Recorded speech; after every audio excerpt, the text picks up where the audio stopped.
video kali ini saya akan menanggapi sebuah survei. Jadi survei ini dilakukan oleh Lembaga Survei Indonesia atau LSI, di mana LSI ini membuat survei tingkat kepuasan masyarakat terhadap kepemimpinan Presiden Jokowi selama menjabat menjadi presiden 8 tahun, kurang lebih 8 tahun.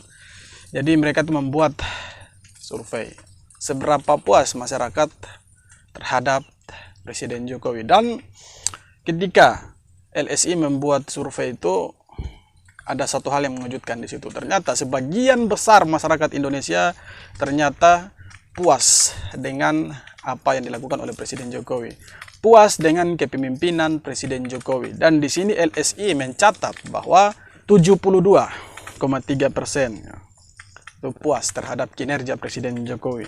Di sini saya bacakan saja beritanya. Jakarta, Lembaga Survei Indonesia atau LSI melakukan survei terbaru terkait evaluasi publik terhadap kinerja Presiden Joko Widodo atau Jokowi. LSI menunjukkan kepuasan masyarakat terhadap kinerja Presiden Jokowi mencapai 72,3%. Temuan Agustus 2022, tren kepuasan atas kinerja Presiden Jokowi berada di angka 72,3%, kata Direktur Eksekutif LSI Jayadi Hanan, Rabu 31 bulan 8 tahun 2022, saat memaparkan hasil survei penilaian publik atas masalah-masalah hukum terkini dan kinerja lembaga penegak hukum, dilansir Antara. Oke teman-teman, jadi saya bacakan beritanya singkat saja. Tingkat kepuasan publik terhadap kinerja Presiden Jokowi menurut saya sangat luar biasa, menyentuh angka 72,3%.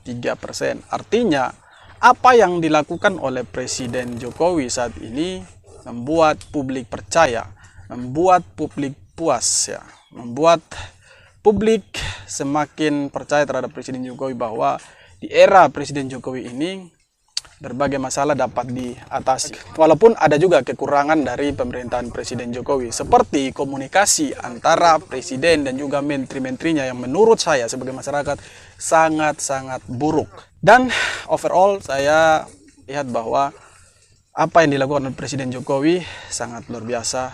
Dan ketika Presiden Jokowi memimpin, begitu banyak infrastruktur yang dibangun, baik itu jalan, jembatan, bendungan, dermaga, rumah sakit, dan lain sebagainya. Kemudian berbagai macam kasus diatensi langsung oleh Presiden Jokowi. Salah satunya adalah kasus Brigadir Joshua, di mana dalam kasus ini Presiden Jokowi 4 kali mengatensi Kapolri untuk mengusut tuntas dan juga jangan ada yang ditutup-tutupi dari kasus ini. Dan kita melihat bahwa Presiden Jokowi sangat ingin kasus ini terbuka untuk masyarakat umum, terbuka untuk seluruh masyarakat Indonesia, jangan ada yang ditutup-tutupi.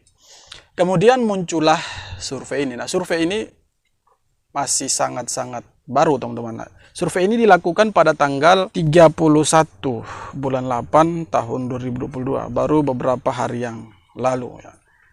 Dan kita bisa melihat dalam survei ini, masyarakat puas dengan kinerja Presiden Jokowi, 72,3%, angka yang cukup lumayan besar.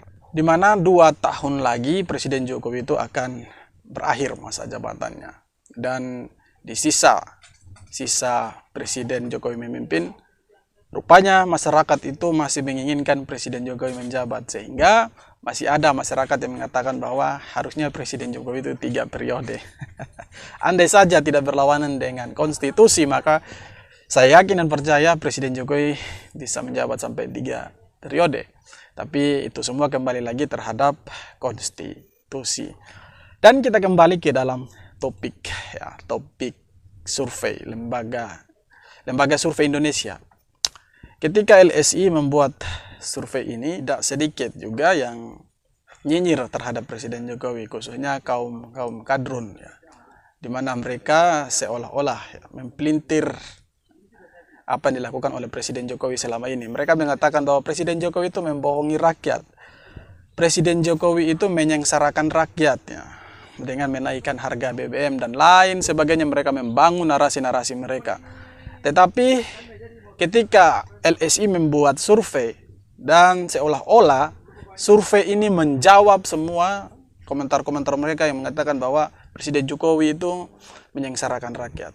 Rakyat dibuat susah oleh Presiden Jokowi. Dengan adanya survei ini, maka mereka itu sebenarnya harus dapat melihat bahwa tingkat kepuasan publik terhadap Presiden Jokowi mencapai 72,3%. Ini yang harus perlu dicatat oleh mereka, para kaum kadrun.